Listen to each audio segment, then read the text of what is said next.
sail for New York, where she opened at the Playhouse Theatre on Broadway. Far from the warm embrace she was expecting, the reception was decidedly tepid. Well, when she first arrived, they didn't understand her singing at all, I don't think. They wanted glamour. People expected to see a very sophisticated lady, you know, from the Champs-Élysées. And what they saw on the stage was a very small woman in a black dress, singing sad songs. And it was a flop, you know. Accustomed to adulation in her own country, Edith was disappointed by her poor reception in America, but she was determined to succeed. Piaf got some surprise help from the composer and music critic Virgil Thompson, who reviewed her performance in the New York Herald Tribune. He wrote an article saying, "Come on, you Americans, if you let her go back to France, it proves that the American people are idiots, you know." And then it changed everything. Piaf was booked at the Versailles nightclub, where a one-week engagement turned into a 5-month sellout. Among those she met during her time at the Versailles was the well-known French boxer Marcel Cerdan.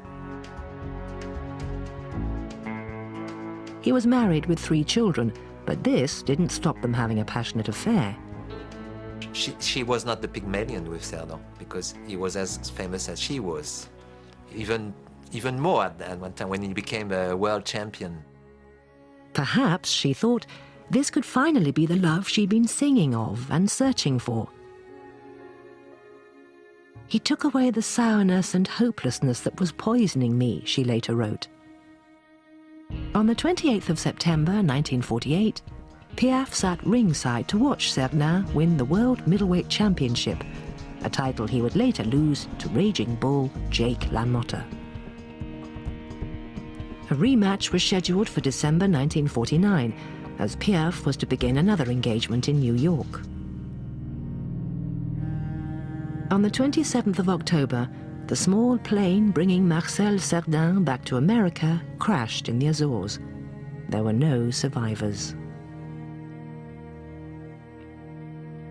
Devastated, Piaf still performed that evening, dedicating the show to the man she considered the love of her life. One of her biggest hits, Hymne à l'amour, was a tribute to her own lost love. Le ciel bleu sur nous peut s'effondrer et la terre peut bien s'écrouler. If you love me, really love me, let it happen. I don't care. It was that love that she had always wanted to find. And she did, but she lost him. Cerdan's death was a very sad thing, but the story always was, well, they got on very well and they were deeply in love. If he hadn't been killed, they would probably have got over their love and it would come to an end as all the other things did. That's a very unkind thing to say, but it might be true, but we shall never know. Piaf, c'était son grand amour. Cerdan was Piaf's great love. And it's true, this one lasted a little longer than the others. She was horribly sad when he was killed in the plane accident. He may have been one of the most important men in her life. But it would not have lasted forever. All he talked about was boxing, and all she was interested in was singing.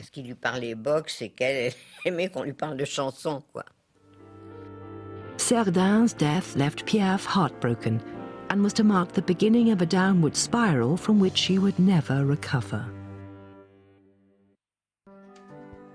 After a rocky beginning, 34-year-old Edith Piaf was on her way to becoming a big star in America. She became an absolute wow over there, and it soon acquired all sorts of admiration. The darling of France was now the toast of Manhattan, and the biggest names in show business flocked to hear her. Among her new fans was Marlene Dietrich, who became a lifelong friend.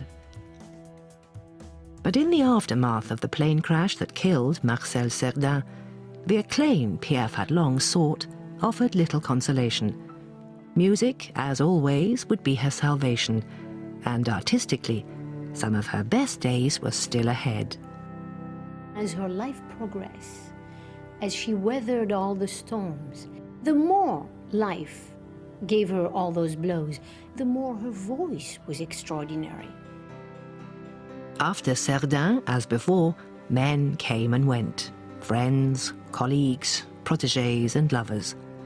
The search for love was an ongoing theme in her life and in her music. Love was everywhere, you know, in the very middle of her singing, in the very middle of her life, and you can't separate, you know. And she needed love as a fuel. And you can hear it in most of the songs. How it has that enormous search for love. This is what Piaf was all about.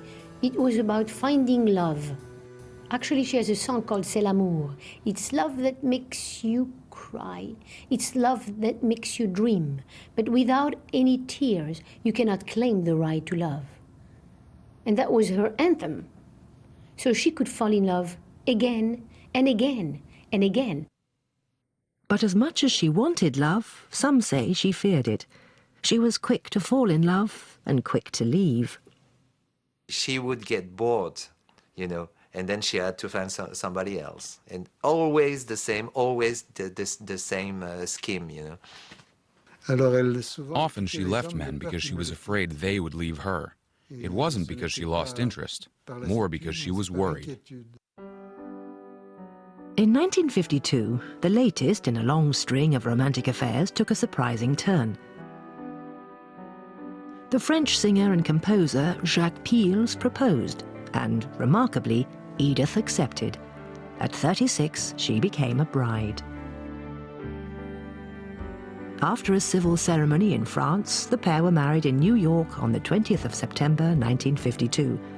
Marlène Dietrich served as Piaf's maid of honor. I think she wanted to show everyone she could get married. And I think she basically just wanted to have someone devoted to her all the time. Well, she perhaps was overcome by the feeling that this is middle age and we've got to settle down sometime. Piels was a successful singer in his own right and had a demanding performance schedule.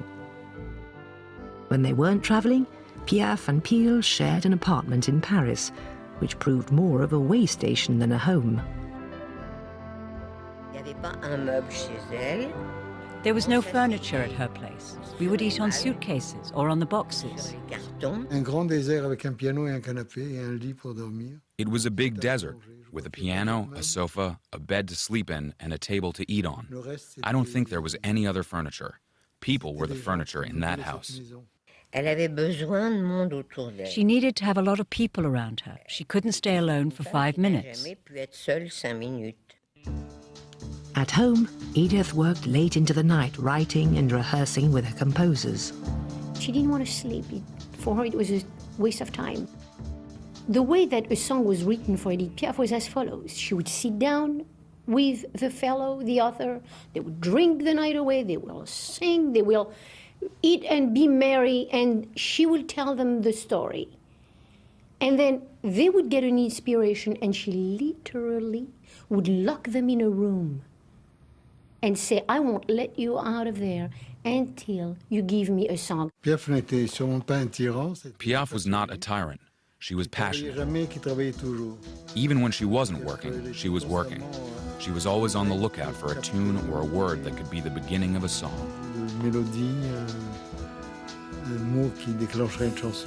She was the one to dictate to composers their lyrics. They were putting in words, in beautiful words, her life story. Piaf's drive and perfectionism were richly rewarded. In 1954, she won France's prestigious Grand Prix du Disque, the country's top honor for a recording artist. And in the coming years, she set box office records at the Olympia, a music hall which was to become her Paris home. Then, on the 13th of January 1957, Piaf hit one of the pinnacles of her career, a sold-out performance at New York's Carnegie Hall. Once again, the little sparrow had soared to extraordinary heights. But success for Piaf always went hand in hand with sorrow, bad luck, and the burdens of a past from which she could never completely escape. The Carnegie Hall concert secured Edith Piaf's status as one of the biggest stars of her generation. At 42, she was the highest-paid female entertainer in the world. In the wake of her New York success, Piaf toured the United States and South America. In Peru, she picked up a song that became one of her most memorable hits. The lyrics were about a couple thrown together